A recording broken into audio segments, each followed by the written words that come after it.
views and opinions expressed on this program are not necessarily those of Time Warner Cable.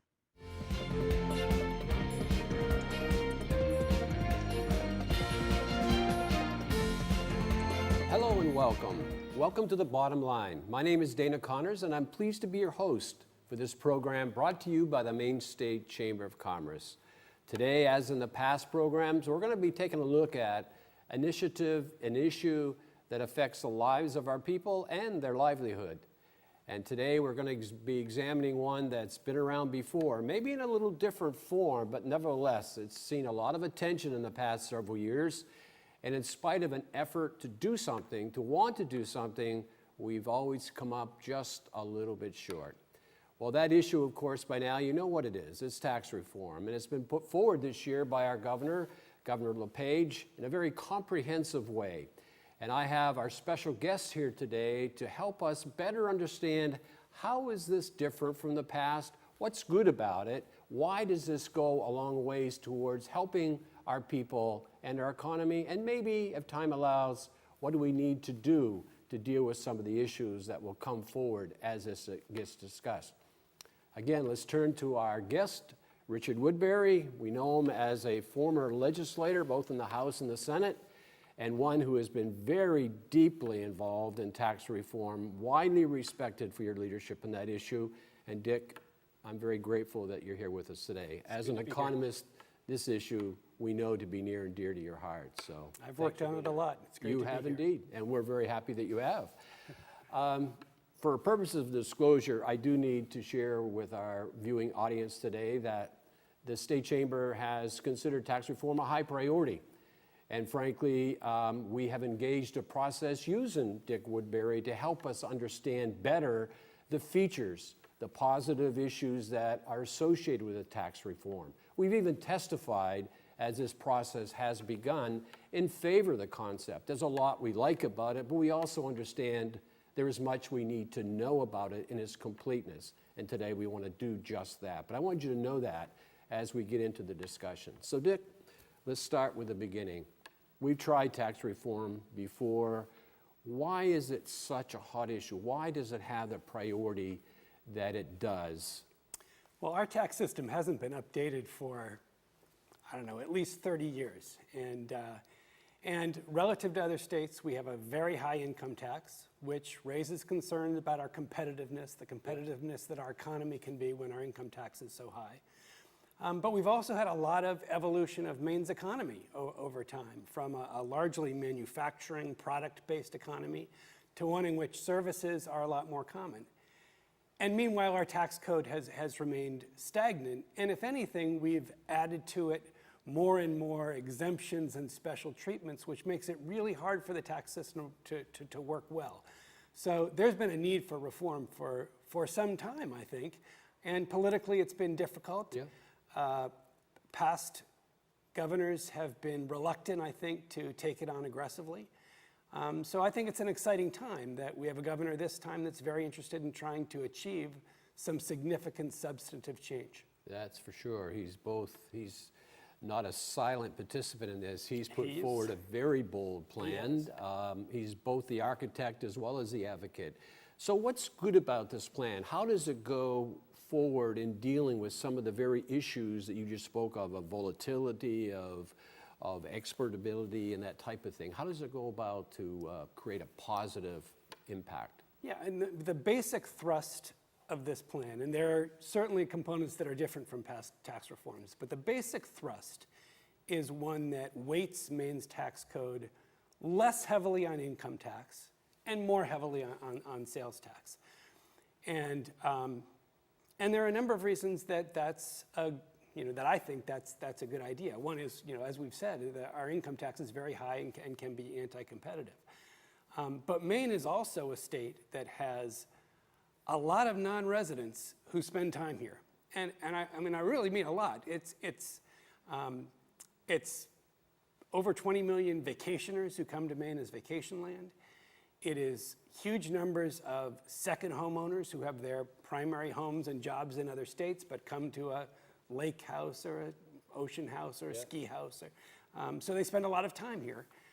And then we have a fair amount of retirees who divide their time between Florida and Maine or another state in Maine, but they are residents of the other state. And all of these non-residents who are spending time here and are part of our communities and appreciating our communities and quality of life while they're here, they pay no income taxes. But they do pay sales taxes, roughly in proportion to the time that they spent here. So if you can, weight up Yeah. what is being charged in sales taxes, you can draw something more from this non-resident population and channel that into tax relief for Maine residents. So I think that's a positive aspect of the reform to begin with. So we love having them here. We love having them buy our do. property, but we want them to participate a little more to balance that out. And there's a fairness about Yeah, that too. there I is a mean, I don't fairness. think it's just sort of trying to be, to draw more out of that Right. money source. There's a fairness that if Yeah. you're here for a substantial amount of time, contributing to the costs of our communities is a reasonable thing to ask. And when we talk of exportability, that's essentially what we're saying, is that we're not putting it in a bad frame of mind, where it's more of a sense of fairness, is that we welcome them here, but because they don't pay the income tax, we want them to try to offset that with other participation. Also, I've heard you say this, and I think it's very impactful, because I think you see and hear a lot about, oh, this doesn't help the lower income or the middle income, is targeted towards relief to the higher income. And yet, when I look at what you have provided us so far, I'm struck by that's not the case at all.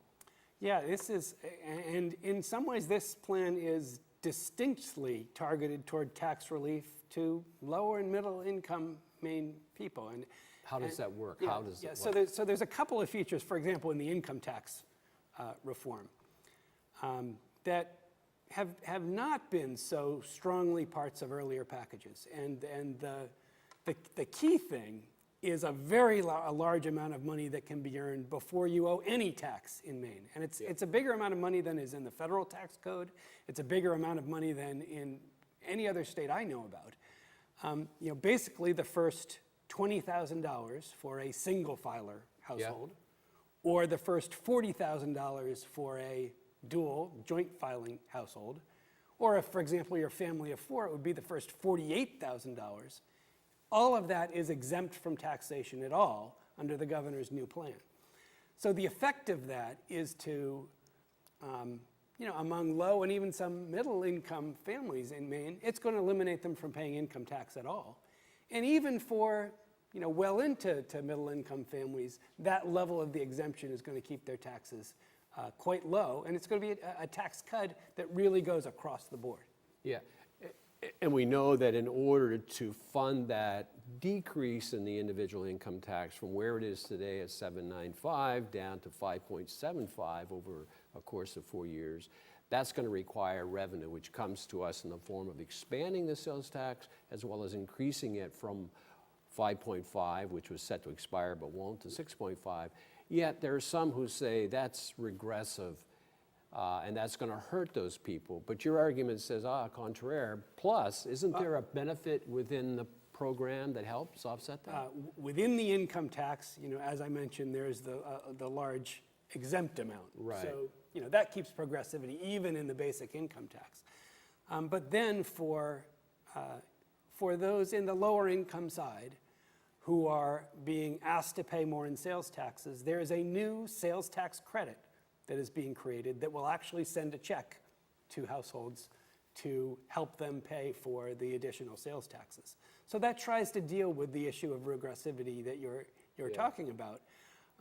So from my perspective, this isn't a plan that looks to me like a huge tax cut for the rich and not for the rest of the income distribution. It really seems to me to be one that works across the entire income distribution.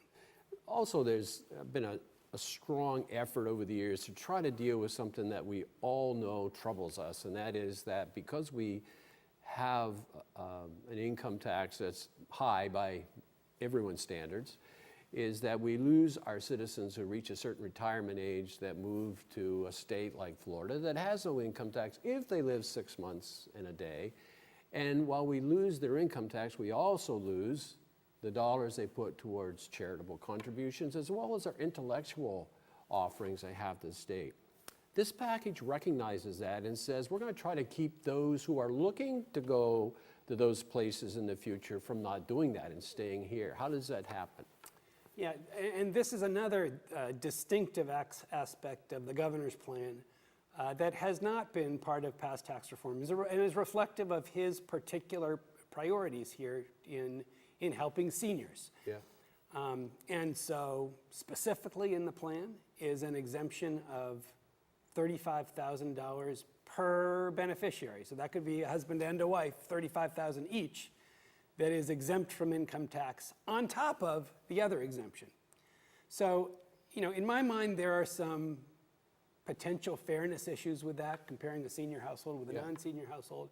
But in purely describing the plan, what this provides for seniors is pretty significant. Well, and I should also, there's a lot of talk about the individual income tax, and there's a debate over whether it helps attract business or not, a primary reason, as well as young people. Well, it truly is a factor. There's no question about that. But lowering the individual income tax also helps a number of our small businesses because of how they file their taxes at the end of the year. Can you explain that for their audience? Yeah, that's absolutely true. Most Maine businesses are created as small businesses, subchapter S businesses or limited liability corporations, where the entire income of the business is not reported on a corporate tax return. It's reported on your individual income tax return, just like those of us who make salaries. Yeah. So when you lower the individual income tax, you're not only lowering the tax on people's salary income, you're also lowering the tax on these small businesses that are trying to be successful. Yeah, it allows that business to reinvest in their people or equipment or production type Absolutely. investments. We're going to be right back. Please stay with us because there's more to talk about on this very important issue. Thanks. If I got to go to college, oh my goodness. I just feel like that's my destiny. You get to make like a supernova of skill or talent or whatever it is. My name is Queen, and I am your dividend. Imagine being able to clear your breakouts fast with a revolutionary new acne treatment that's actually good for your skin. Announcing all new Proactive Plus, the combination of acne medicine plus ultra perfecting skincare. Television star Kristen Ritter calls it a miracle. I love the new Proactive Plus. It's fighting all my breakouts, and my skin is like porcelain. The results are astonishing. Your skin is not only clear, but smooth and sexy. It's our smartest, fastest, most effective solution ever. And now, new skincare is in every step to balance acne-prone skin with needed hydration and more. I have to tell you, this is different. Just look at my before and after pictures. That doesn't lie. So grab your phone and dial the number on your screen now, because today, shipping is free. And get 3 free gifts, a $96 value for just $29.95. Call now. You will love your skin. Are you sick of being kicked out of your bedroom because you snore? Fed up with having to sleep on the couch every night? Then you need Pure Sleep, the #1 selling snoring solution in the world. The first night he stopped snoring. The second night it worked, and the third night, and the fourth night, and I was about in tears because it worked. Invented by a dentist who snored, Pure Sleep is FDA cleared and proven safe and effective. Pure Sleep started working the very first night. It's small, it's comfortable. You don't even know you have it in. Pure Sleep is guaranteed to stop your snoring right away. To prove it, we'll let you try it for 30 days before you buy it. All you do is cover the shipping and handling. Plus, for a limited time, we'll give you a second Pure Sleep with travel case at no additional cost. If we don't have the Pure Sleep, he's on the couch. To try Pure Sleep and get a second Pure Sleep free, visit 3puresleep.com. That's 3puresleep.com or call 1-800-440-5161 right now. Look at me. Hey. Raymond, look at Mommy. Maybe the light hurts his eyes. Maybe she's just not hungry. Maybe he can't hear us. Maybe we're not stimulating him enough. Maybe it's a phase.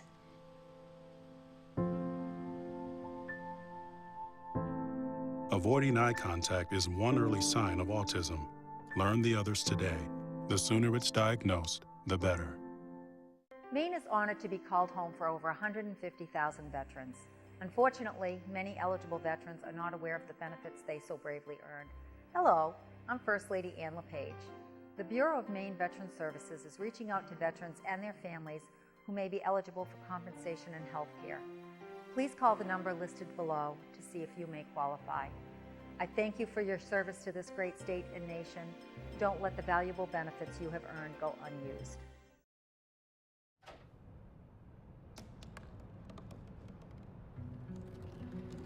They said I couldn't dream. Called me a piece of trash and swore that's all I'd ever be.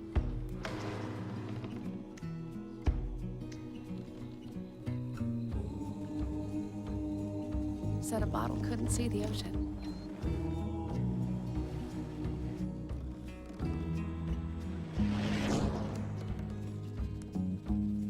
Give up. Go back to the dumpster.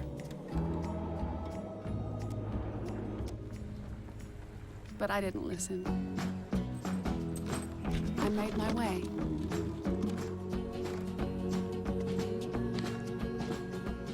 And now, I am what I've always wanted to be.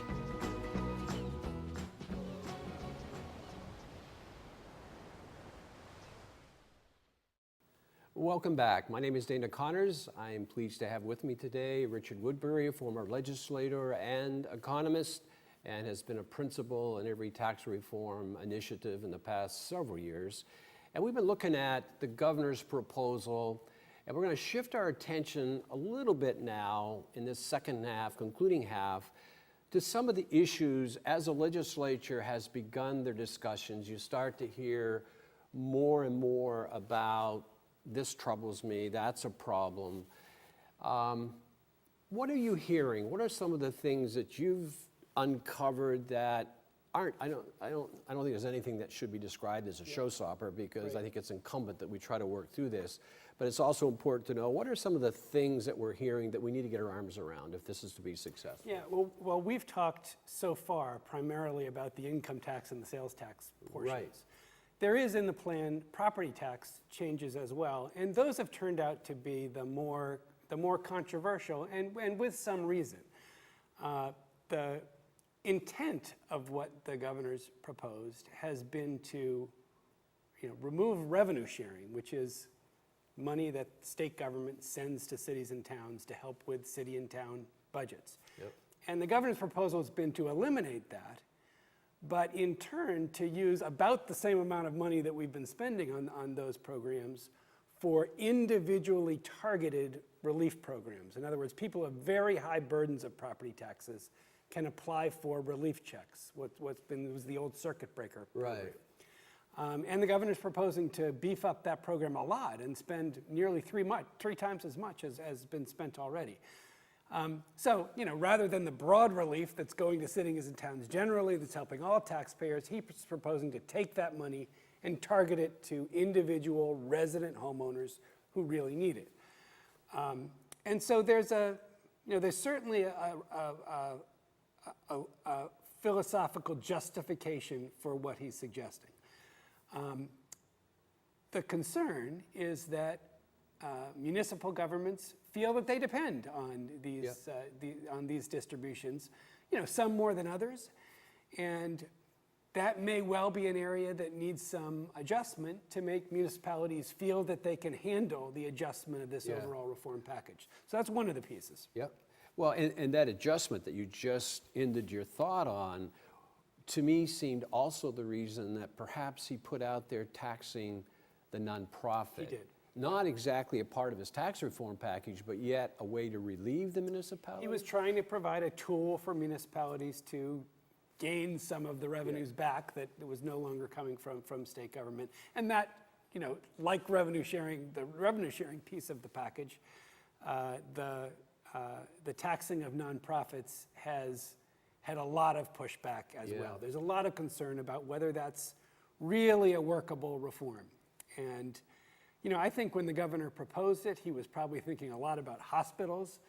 But as soon as you propose a nonprofit tax, you realize that there are many other types of nonprofits, from educational institutions to art museums to land trusts to Boy Scout camps.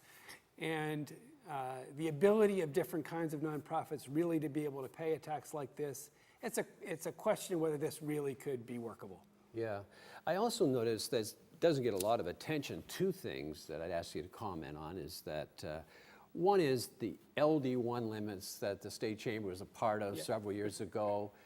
He's put in there a way to strengthen that, to make that more relevant to today's issues. Yes, a number of states have spending growth limits that try to keep the size of government from getting a larger and larger part of the pie. And Maine put in place some spending limits like that as part of the LD1 reforms in 2005, I think they took place. But very soon after that, the economy went into a recession, and the revenues of state government and all government went substantially down as a result. And we've never been spending anywhere near where these sort of growth limits were in effect. And so the governor, as part of this package, is proposing that we recalibrate the whole system so that we start again, but based on where spending is now, and contain the growth to the same growth rate of the economy going forward from where we are now, rather than where we were back in 2005. Interesting. The other thing he does is that we've all heard him talk a lot about regional government. I mean, he's clearly made it a priority to try to look at our local governments, be it education or municipal, and say, you know what, we have too many units. We need to regionalize, we need to find efficiencies. He's even put money in for 2 years, as I recall, to provide some incentive for education to look within themselves and see what efficiencies. That's not getting a lot of attention, but I submit is part of his priority to get us to look at that issue. It is, and that's been a theme that's come up as trying to make government more efficient, has come up a number of times in the past as well. And yes, he's putting some money behind it. You know, I don't think he's per se looking at, you know, eliminating government units, but he'd like them to work together more effectively to increase costs. Sorry, not increase, decrease costs. Decrease costs, right. Have we missed out anything in terms of our discussion that the viewer today would say, you know, I get it, you're lowering the individual income tax, that helps me as an individual. We've exempted people from paying it. We've looked at those who live on pensions as a way to try to keep them here going forward. We provided for the regressivity arguments of going to the consumption tax, that stipend that helps offset that. Veterans are a part of it in some fashion. I mean, there's a lot here, and part of that completeness means we really do need to take the time to study it, apply it, and understand it. Is there something we're missing in this discussion, you and I, today, that would be helpful to share? Well, you know, the other thing that's different in this plan from many of the past plans is the past plans were not about how big should government be. They were, you know, what we try to craft as revenue neutral. Right, exactly. And, you know, I think this governor correctly believes that he was elected on a reduced government platform, reduced tax platform. So while this reform does many of the same reform things that were in other packages in the past, it also lowers overall taxes, and in turn, of course, lowers revenues to government as well, with the idea that government should have to function more efficiently. Yeah. Right now, as we look at this issue, the governor has presented it. The legislature has started to deal with it with their joint hearings. They broke the package up into pieces, and appropriations and taxation jointly have heard it's now back to taxation. And it's anticipated that taxation probably has about a month, because we've heard the House and the Senate chairs of appropriations say, we want this budget done by May the 1st so that we can get it out there. So time is fleeting, and this is a big comprehensive package, part of the budget, so it requires a 2/3 vote. A lot to be done. There is a lot to be done. You know, I'm sure the tax committee will be, you know, requesting some more analytical work to really understand the revenue implications, both in the short term and over the longer term, and also to look at both illustrations and broad data on how this is going to affect lower income Mainers, middle income Mainers, and wealthier Mainers. to try to make sure that this really seems to have fair treatment across the board. I think they'll be looking at information like that. And they'll be presumably highlighting some of the more problematic areas that we've talked about already, and reforming it, reforming the reform, that, adjusting what the governor's proposal to some degree to be what they think is workable better.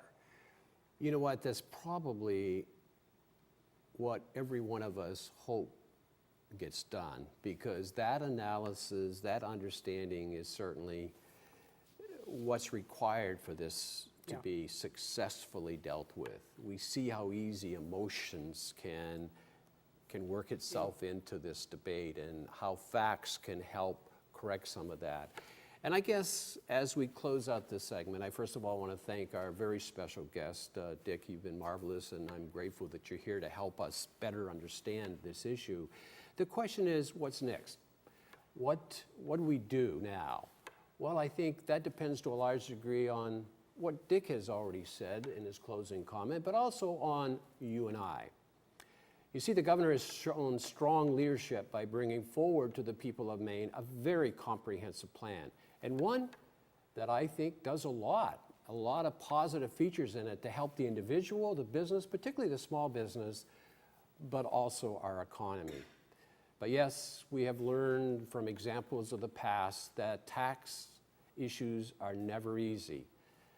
We're not of the same mind, and tax reform is very challenging. It's a tough job, but we also know there's a job that needs to be done.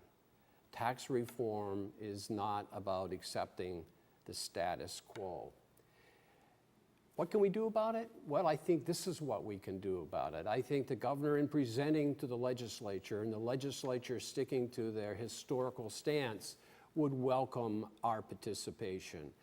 They want us to be a part of that discussion. They want us to come together to share our concerns. It is about us understanding this issue, applying it to ourselves, and most of all, being willing to come together and to work together through the issues that are a problem to us. I know that we can do it. We shouldn't deny the need. We certainly can't turn our backs on the opportunity that's been given to us. Let's take the governor up on his call. Let's know that the status quo isn't working. The current system of taxes needs fixing, and that is something we can all agree on. With that, I thank you for being with us this month on The Bottom Line. I look forward to seeing you right back here in April, when we're going to talk about the legislation and where we stand at that given point in time. Until then, stay warm, have a wonderful month, be positive, and you'll know spring is right around the corner, I hope. Until then, take care, thanks, and thanks for being with us.